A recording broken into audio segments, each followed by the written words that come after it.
Hello friends, welcome to video series of GFR 2017। इसमें हम GFR के रूल्स देखने वाले हैं। इसके पहले के वीडियो में हमने रूल नंबर 28 तक देखे थे। इस वीडियो में हम रूल नंबर 29 से स्टार्ट करने वाले हैं, जो कि आता है चैप्टर 2 में। चैप्टर 2 है general system of financial management. इसमें हम देखेंगे अभी चैप्टर 2 का रूल नंबर 29। रूल नंबर 29 है procedure for communication of sanctions. तो जो भी हम सैंक्शन निकालेंगे तो उस किस तरह से उसको कम्युनिकेट करेंगे, किस तरह से उसको भेजेंगे हम दूसरे डिपार्टमेंट को या अकाउंट ऑफिसर को, उसके बारे में यहाँ पर प्रोसीजर दी गई है। यहाँ पर कहा गया है all financial sanctions and orders issued by a competent authority shall be communicated to audit officer and the accounts officer. तो जो भी फाइनेंशियल सैंक्शंस होंगे या फिर जो भी ऑर्डर निकाले जाएंगे, जो कॉम्पिटेंट अथॉरिटी निकालने वाला है, वो ऑडिट ऑफिसर को और अकाउंट ऑफिसर को भी भेजना पड़ेगा। उनको भी बताना पड़ेगा कि हमने ये सैंक्शन निकाला है या फिर ऑर्डर निकाली है। कौन निकालेगा ऑर्डर या सैंक्शन? Competent authority. और किसे भेजेगा? ऑडिट ऑफिसर को या फिर अकाउंट्स ऑफिसर को।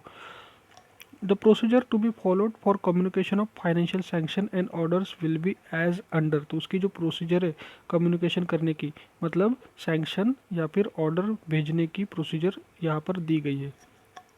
उसमें सबसे पहले आता है all financial sanction issued by a department of the central government which relate to matter concerning the department proper and on the basis of which payment is to be made or authorized by the account officer should be addressed to him। तो सारे जो financial sanction है जो department of central government, कोई भी central government का जो department है वो इशू करने वाला है जो फाइनेंशियल सैंक्शन है, और जिसके बेसिस पे, मतलब जिस सैंक्शन के बेसिस पे पेमेंट होने वाला है या फिर वो ऑथराइज हो जाएगा पेमेंट, तो ऐसे सारे सैंक्शन अकाउंट ऑफिसर को भेजने हैं। तो सारे जो सैंक्शन है फाइनेंशियल सैंक्शन जो कोई डिपार्टमेंट निकालने वाला है, वो सारे सैंक्शन अगर वो फाइनेंशियल है तो अकाउंट ऑफिसर को हमें भेजने हैं।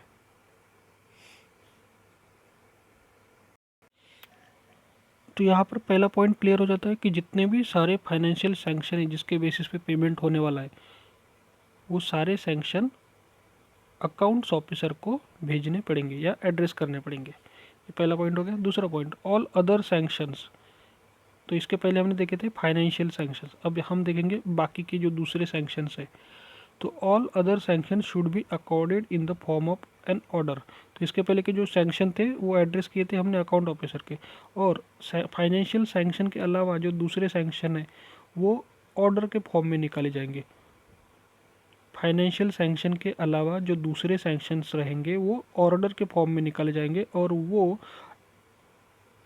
किसी भी अथॉरिटी को एड्रेस करने की ज़रूरत नहीं पड़ेगी, सिर्फ उनकी एक कॉपी एंडोर्स की जाएगी अकाउंट ऑफिसर को।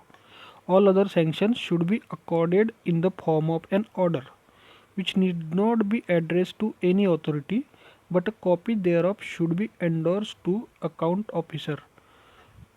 दो पॉइंट हो गए। पहला पॉइंट था कि सारे जो फाइनेंशियल सैंक्शन है वो अकाउंट ऑफिसर को भेजे जाएंगे, और दूसरा पॉइंट है बाकी के जो सैंक्शंस है उनको ऑर्डर के फॉर्म में निकाला जाएगा और उन्हें किसी भी अथॉरिटी को एड्रेस करने की ज़रूरत नहीं है, सिर्फ उनकी एक कॉपी एंडोर्स की जाएगी अकाउंट ऑफिसर को।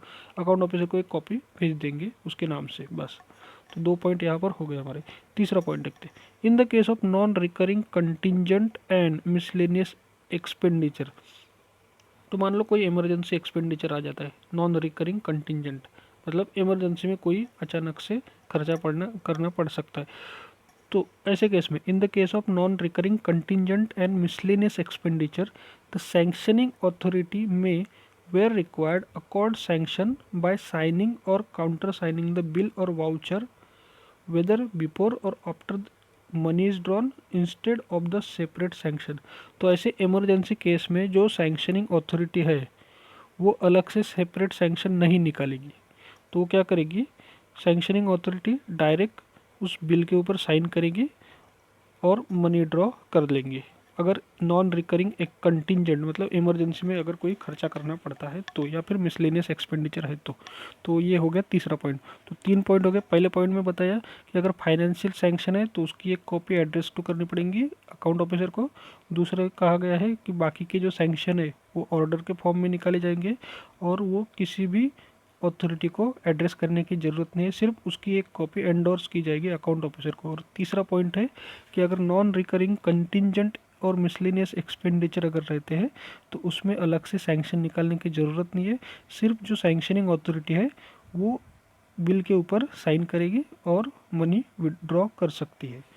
थर्ड पॉइंट हो गया। Fourth point, all financial sanction and orders issued by a department of the central government which with the concurrence of internal finance wing और फाइनेंस मिनिस्ट्री। तो अगर यहाँ पर सारे जो फाइनेंशियल सैंक्शन है जो कोई डिपार्टमेंट निकालने वाला है, लेकिन किसकी सहमति से, इंटरनल फाइनेंस विंग या फिर फाइनेंस मिनिस्ट्री। तो कोई डिपार्टमेंट अगर फाइनेंस मिनिस्ट्री के कॉन्करेंस से सैंक्शन निकालता है, फाइनेंशियल सैंक्शन निकालता है, आगे कहा गया as applicable should be communicated to the account officer in accordance with the procedure laid down in the delegation of financial power rule and order issued there under from time to time. तो जितने भी financial sanction है जो कोई department finance ministry के सहमति से निकाल रहा होगा तो वो सारे फाइनेंशियल सैंक्शंस अकाउंट ऑफिसर को कम्युनिकेट करने पड़ेंगे। यहाँ पर सिंपल सा कहा गया है कि सारे फाइनेंशियल सैंक्शंस या फिर ऑर्डर अगर कोई डिपार्टमेंट फाइनेंस मिनिस्ट्री के कॉन्करेंस से निकल रहा है या उसके सहमति से निकल रहा है तो ऐसे सारे सैंक्शंस या ऑर्डर्स हमें कम्युनिकेट करने पड़ेंगे अकाउंट ऑफिसर को।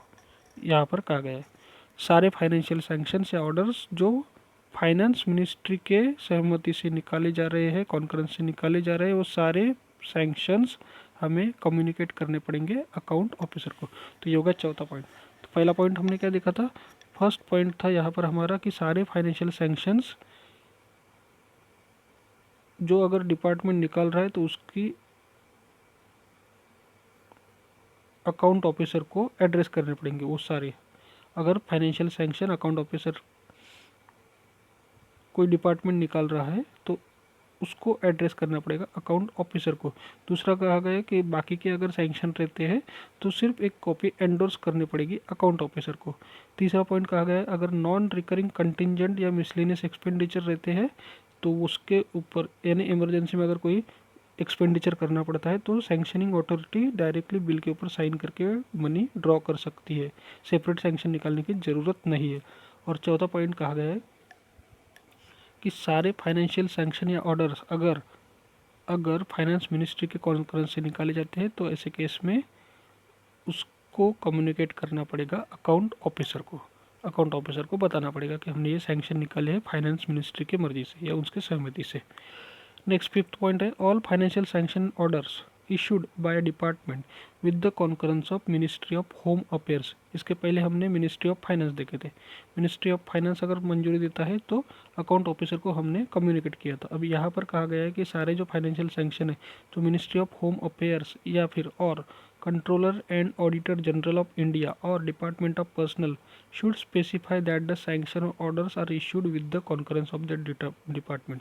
तो अगर ऐसे कुछ सैंक्शन रहते हैं जो मिनिस्ट्री ऑफ होम अफेयर्स या कंट्रोलर ऑडिटर जनरल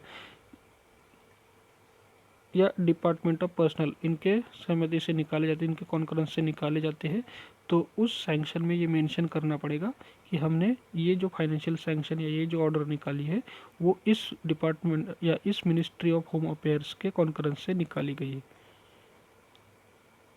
तो ये था हमारा फिफ्थ पॉइंट जिसमें कहा गया है कि सारे जो फाइनेंशियल सैंक्शंस या ऑर्डर्स अगर कोई डिपार्टमेंट निकालता है मिनिस्ट्री ऑफ होम अफेयर्स के कॉन्करेंस से तो उस ऑर्डर में ये मेंशन करना पड़ेगा कि हमने ये order ministry of home affairs के कॉन्करेंस में निकाली है। या दूसरा controller and auditor general CAG। तो तीसरा डिपार्टमेंट ऑफ पर्सनल। ये तीनों के कॉन्करेंस से अगर कोई फाइनेंशियल सैंक्शन या ऑर्डर निकलता है तो उस सैंक्शन में ऐसा मेंशन करना पड़ेगा। Next, all orders conveying sanction to expenditure of a definite amount or up to a specific limit should express both in words and figures the amount of expenditure sanction। तो जो भी order होंगे जिसमें कि बताया गया है कि इतने अमाउंट का सैंक्शन निकाला गया है, उसमें अमाउंट जो है वो वर्ड और फिगर दोनों में लिखी होनी चाहिए। Next 7th, sanctions accorded by head of department may be communicated to the account officer. अब इस पॉइंट में सैंक्शन जो है कौन निकाल रहे हैं, हेड ऑफ डिपार्टमेंट, डिपार्टमेंट के हेड सैंक्शन निकाल रहे हैं, तो वो खुद तो साइन करेंगे नहीं, तो किसी गैजेटेड ऑफिसर को ऑथराइज करेंगे कि तुम मेरे बिहाफ में इसके ऊपर साइन करो। तो ये यहाँ पर कहा गया है, sanctions accorded by head of department may be communicated to the account officer by an authorised gazetted officer of his office duly signed by him for the head of department or conveyed in the name of head of department।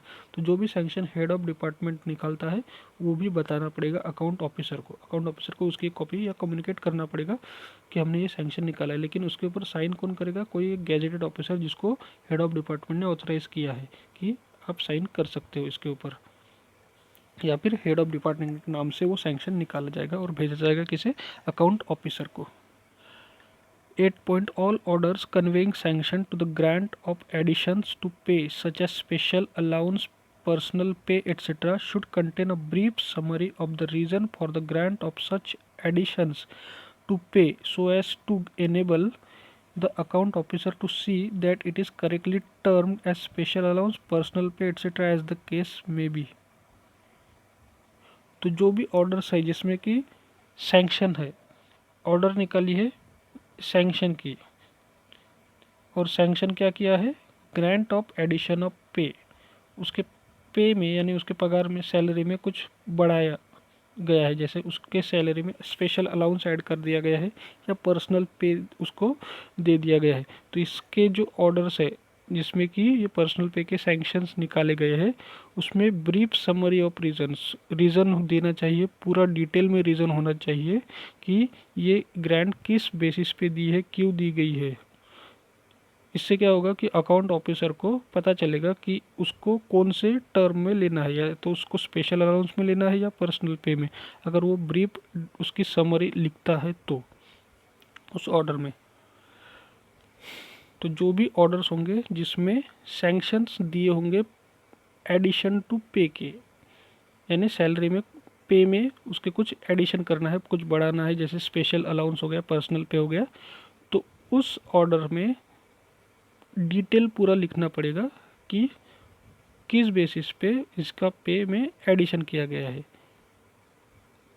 इससे फ़ायदा ये होगा कि account officer के पास जब वो जाएगा order, तो अकाउंट ऑफिसर को समझ में आएगा कि ये कौन से टर्म में लेना है, या तो स्पेशल अलाउंस में लेना है या पर्सनल पे में लेना है, etcetera.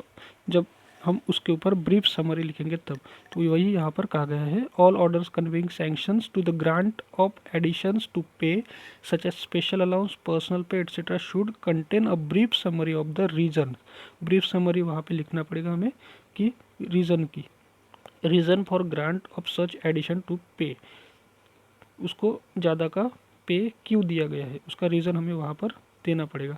So as to enable, जिससे कि account officer to see that it is correctly term as special allowance, personal pay, etcetera as the case में be. 9th, order issued by department of a union territory where audit and accounts. तो ये तो हो गया, इसके पहले हमने देखे थे वो सारे बाकी लोगों के लिए था। अगर मान लो यूनियन टेरिटरी में कुछ ऑर्डर निकलते हैं इस तरह के, और वहाँ पर ऑडिट और अकाउंट ऑफिसर, पहला पॉइंट यह है, अलग नहीं हुए, have not been separated. Union territory में जहाँ ऑडिट और अकाउंट ऑफिसर से ऑडिट और अकाउंट सेपरेट नहीं हुए हैं, तो ऐसे केस में हम कम्युनिकेट किसे करेंगे वो order, direct to the audit authority. इसके पहले हम सारे ऑर्डर्स किसको भेजते थे, अकाउंट ऑफिसर को। लेकिन यूनियन टेरिटरी में अगर मान लो ऑडिट और अकाउंट सेपरेट नहीं हुए, ये दो अलग अलग चीज़ें नहीं है यूनियन टेरिटरी में, तो ऐसे केस में जो ऑर्डर्स है, कोई डिपार्टमेंट अगर यूनियन टेरिटरी का एक डिपार्टमेंट है वो ऑर्डर निकाल रहा है, लेकिन वहाँ पर ऑडिट और अकाउंट्स ये अलग अलग नहीं हुए हैं, तो ऐसे केस में वो सारे जो ऑर्डर है वो हम डायरेक्टली किसे भेजेंगे, ऑडिट अथॉरिटी को। ठीक है। और अगर मान लो यूनियन टेरिटरी है, वहाँ पर एक डिपार्टमेंट है और वहाँ का ऑडिट भी अलग हुआ है और अकाउंट्स भी अलग हुआ है, तो ऐसे केस में क्या करेंगे, तो यहाँ पर बी पॉइंट यूज़ करेंगे, हैव बीन सेपरेटेड, मतलब अलग हुए हैं ऑडिट और अकाउंट्स ऑफिसर, तो copies shall be endorse to audit authorities. तो ऐसे केस में कॉपीज़ जो है ऑर्डर की वो एंडोर्स करेंगे ऑडिट अथॉरिटीज़ को, ऑर्डर की कॉपी एंडोर्स करेंगे ऑडिट अथॉरिटीज़ को, मतलब भेजेंगे तो अकाउंट ऑफिसर को, लेकिन एक कॉपी एंडोर्स कर देंगे ऑडिट अथॉरिटीज़ को जहाँ पर सेपरेट हुए। तो 2 पॉइंट आते हैं, अगर यूनियन टेरिटरी का मैटर है तो ऑडिट और अकाउंट अगर सेपरेट नहीं हुए हैं तो डायरेक्टली ऑडिट अथॉरिटी को भेजेंगे, कम्युनिकेट करेंगे उसको, और अगर ऑडिट और अकाउंट सेपरेट हुए हैं तो कॉपीज़ एंडोर्स करेंगे ऑडिट अथॉरिटीज़ को, मतलब भेजेंगे अकाउंट्स वाले को, और कॉपी भेजेंगे एंडोर्स करेंगे मतलब ऑडिट अथॉरिटीज़ को।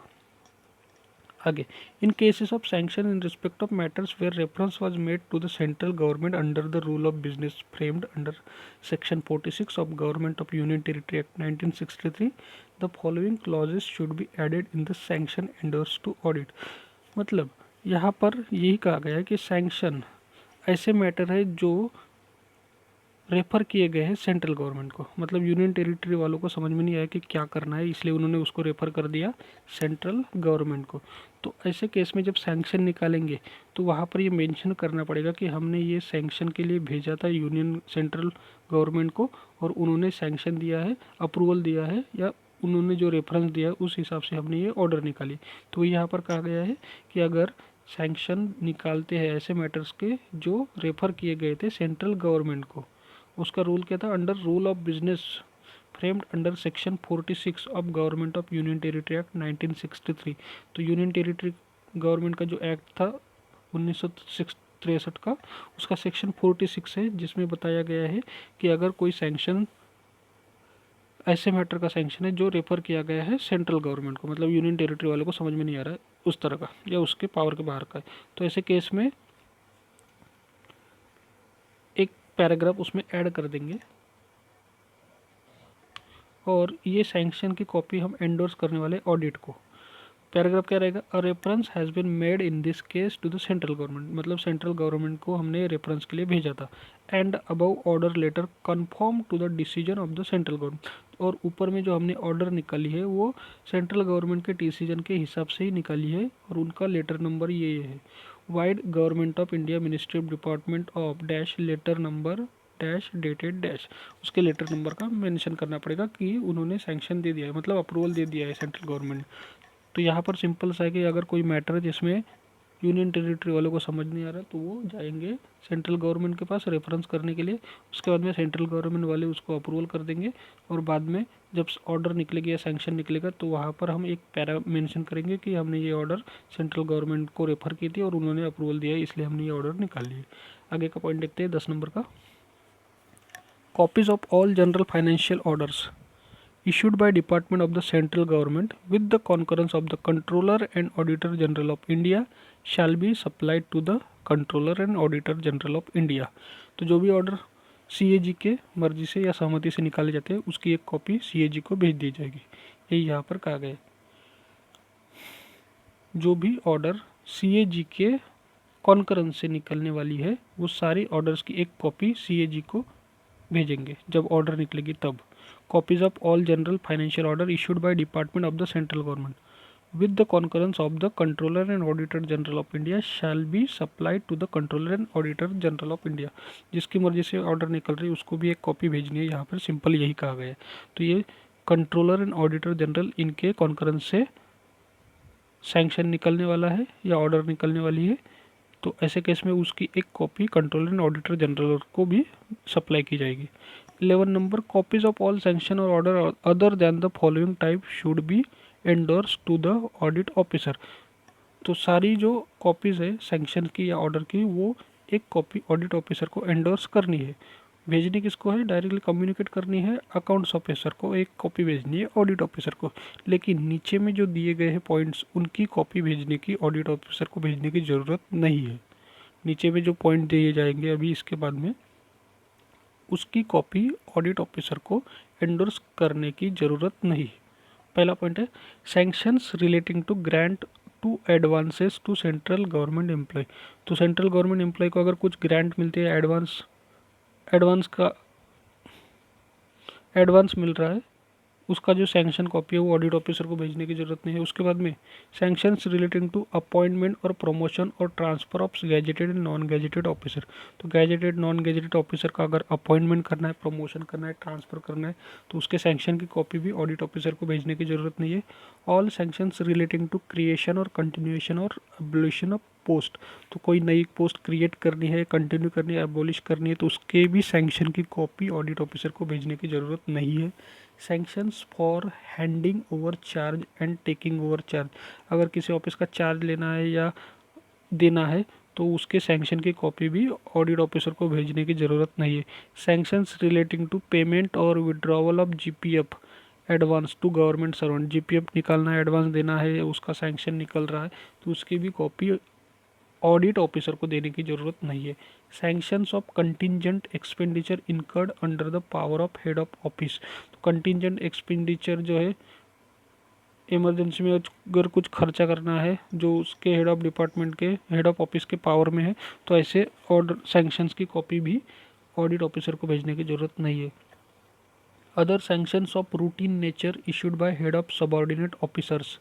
तो रूटीन नेचर के सैंक्शन है जो सबऑर्डिनेट ऑफिसर्स निकाल रहे हैं, सबऑर्डिनेट ऑफिस के हेड निकाल रहे हैं। अगर रूटीन नेचर के सैंक्शन जो हमेशा निकलते तो उसकी भी कॉपी ऑडिट ऑफिसर को भेजने की ज़रूरत नहीं है। लेकिन कौन से एक्सेप्शन इसमें, other than those issued by ministries और department proper and under power of head of department.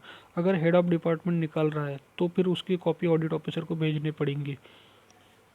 Next 12 number का पॉइंट है sanction accorded by competent authority to grants of land and alienation of land revenue.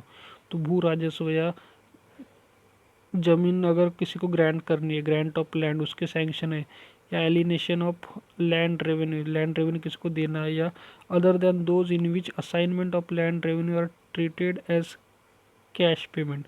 तो cash payment जिसमें treat किया जाता है land revenue उसको छोड़ के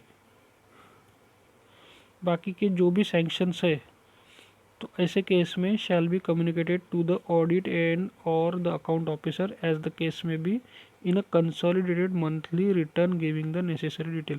तो ऐसे जो सैंक्शंस है ज़मीन से रिलेटेड, लैंड से रिलेटेड जो भी सैंक्शन है वो उसका मंथली कंसोलिडेटेड रिटर्न हमें ऑडिट और अकाउंट ऑफिसर को भेजना है। जो भी सैंक्शंस है जो कॉम्पिटेंट अथॉरिटी निकालने वाली है किससे रिलेटेड है, ये ग्रांट ऑफ लैंड, जमीन, ग्रांट ऑफ लैंड या फिर एलिनेशन ऑफ लैंड रेवेन्यू। तो ये सारे जो सैंक्शन है इसको भेजना पड़ेगा ऑडिट और अकाउंट ऑफिसर को। किस फॉर्म में, कंसोलिडेटेड मंथली रिटर्न के फॉर्म में। और इसको इसमें एक्सेप्शन क्या है, एक्सेप्शन है इसमें ऐसे केस है जिसमें assignment of land revenue are treated as cash payment. तो लैंड रेवेन्यू का असाइनमेंट अगर किसी चीज़ में कैश पेमेंट के इसमें ट्रीट किया जा रहा है तो वो सैंक्शन भेजने की जरूरत नहीं। लेकिन बाकी केस में ये सारे सैंक्शन कंसोलिडेटेड मंथली रिटर्न के फॉर्म में अकाउंट ऑडिट और अकाउंट ऑफिसर को भेजने पड़ेंगे। तो ये था रूल 29, इसको एक बार रिवाइज कर लेना। रूल 30 देखते, lapse of sanction.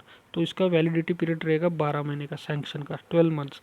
A sanction for any fresh charge shall unless it is specifically renewed lapse if no payment in whole or in part has been made during a period of 12 months from the date of issue of such sanction provided that 12 महीने तक की validity रहेंगी इसमें sanction की। Sanction जो भी निकालेंगे fresh charge का वो 12 महीने तक वैलिड रहेगा अगर उसको रिन्यू नहीं करते हैं तो। लेकिन कंडीशन दी है provided that when the period of currency of the sanction is prescribed in the departmental regulation और is specified in the sanction itself it shall lapse on the expiry of such period। अगर उस sanction में ही बताया गया है कि वो कितने पीरियड तक वैलिड रहेगा सैंक्शन तो फिर वो उतने ही पीरियड तक वैलिड रहेगा। अगर कुछ रूल है डिपार्टमेंट का कि ये सैंक्शन इतने महीने तक ही वैलिड रहता है तो भी वो उतने महीने तक ही वैलिड रहेगा, फिर वो 12 मंथ वाला रूल नहीं लगेगा उसमें अगर उसमें प्रोविज़न की है अलग से तो।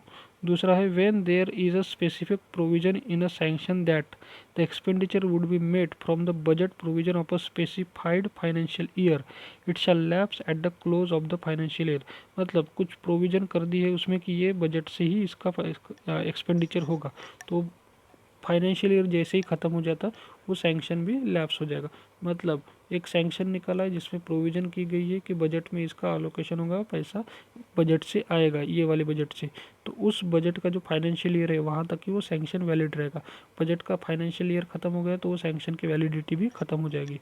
और तीसरा पॉइंट देखते हैं, इन the case of purchase of stores, अगर कुछ सामान खरीदना है गवर्नमेंट को तो वहाँ पे दो प्रकार से सामान खरीद सकते हैं टेंडर से। A sanction shall not lapse if tender have been accepted, अगर टेंडर एक्सेप्ट हुआ है तो सैंक्शन लैप्स नहीं होगा।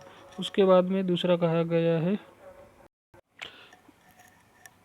दूसरा पॉइंट है इसमें कि अगर और indent has been placed on the central purchase organisation, अगर उसका इंडेंट डाल दिया है सेंट्रल परचेस ऑर्गेनाइजेशन में 1 साल के अंदर तो भी वो सैंक्शन लैप्स नहीं होगा। तो पहला पॉइंट क्या है, पहला अगर मान लो लोकल और डायरेक्ट परचेस है तो उस केस में टेंडर अगर एक्सेप्ट हुआ है तो वो सैंक्शन लैप्स नहीं होगा। 1 साल के अंदर अगर उसका टेंडर एक्सेप्ट हुआ है तो लोकल परचेस अगर है और 1 साल के अंदर टेंडर एक्सेप्ट हुआ है तो सैंक्शन लैप्स नहीं होगा। दूसरा है, अगर सेंट्रल परचेज ऑर्गेनाइजेशन पे इंडेंट हमने डाल दिया, indent has been placed in case of central purchase on the central purchase organization within 1 year of the date of issue of sanction, तो भी सैंक्शन लैप्स नहीं होगा। In the case of purchase of store अगर खरीदना है, कुछ सामान खरीदना है, a sanction shall not lapse, sanction lapse नहीं होगा। कब, if tender have been accepted in case of local और डायरेक्ट परचेस ऑफ स्टोर, तो लोकल या फिर डायरेक्ट परचेस करना है और टेंडर को एक्सेप्ट कर लिया है 1 साल के अंदर में तो भी वो सैंक्शन लैप्स नहीं होगा। दूसरा, और indent has been placed, indent place कर दिया है कौन से केस में, in case of central purchase, कहाँ पर परचेस करेंगे, on central purchase organisation, central purchase organisation पे अगर इंडेंट डाल दिया है 1 साल के अंदर तो भी सैंक्शन लैप्स नहीं होगा। Next, even if the actual payment in whole और in part has not been made during the said pay, मतलब यहाँ पर टेंडर अगर एक्सेप्ट हुआ है लेकिन पेमेंट नहीं हुआ फिर भी वो सैंक्शन लैप्स नहीं होगा 1 साल के अंदर। ठीक है, भले ही उसका पेमेंट ना हुआ हो लेकिन टेंडर एक्सेप्ट हो गया है या फिर इंडेंट प्लेस कर दिया है तो सैंक्शन 1 साल के अंदर लैप्स नहीं होगा भले ही पेमेंट ना हो उसका। तो ये था रूल 30। इसके बाद में देखते हैं rule 31, notwithstanding anything contain in rule 30 और sanction in respect of an addition to a permanent establishment made from year to year under a general scheme by a competent authority. तो एक year to year हर साल इसके sanction निकलते हैं। General scheme एक scheme ही है जिसमें कॉम्पिटेंट अथॉरिटी हर साल सैंक्शन निकालती रहती है ईयर टू ईयर। ऐसे केस में, और in respect of allowance sanction for a post और for a class of government servant but not drawn by the officers concern shall not lapse, और या फिर कोई पोस्ट है जिसके लिए अलाउंस सैंक्शन हुआ है या किसी particular class of government employ के लिए कुछ सैंक्शंस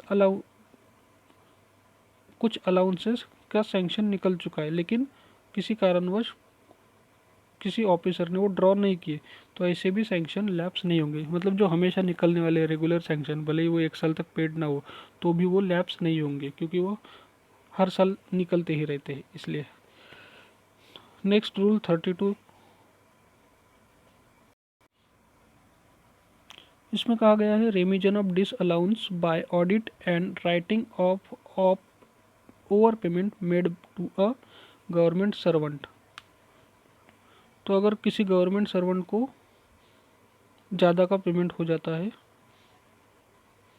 या कोई disallowance, remission of disallowance by audit and writing off overpayment made to government servant, ज़्यादा का पेमेंट हो गया है और उसको राइट ऑफ करना है तो उसकी प्रोसीजर यहाँ पर है, the remission of disallowance by audit and writing off overpayment made to government servant by competent authorities shall be in accordance with the provision of DFPR delegation of financial power rule and instruction issued thereof। तो इसकी सारी जो instruction है किस तरह से right of करना है, किस तरह से अगर ज़्यादा का पेमेंट हो गया है तो वो राइट ऑफ कर सकते, माफ़ कर सकते, माफ़ करना होगा तो, या फिर remission of disallowance by audit, audit उसको डिस अलाउ कर सकती है। तो ये सारी provisions delegation of financial power rule में दी गई है और उसके अंडर ही जो इंस्ट्रक्शन है उसमें ये सब दिया गया है। तो ये था रूल 32। इसके बाद में सेकंड टॉपिक रहता है डिफॉल्केशन एंड लॉसेस। ये हम अगली वीडियो में कवर करेंगे, तब तक चैनल को सब्सक्राइब करके रखिए।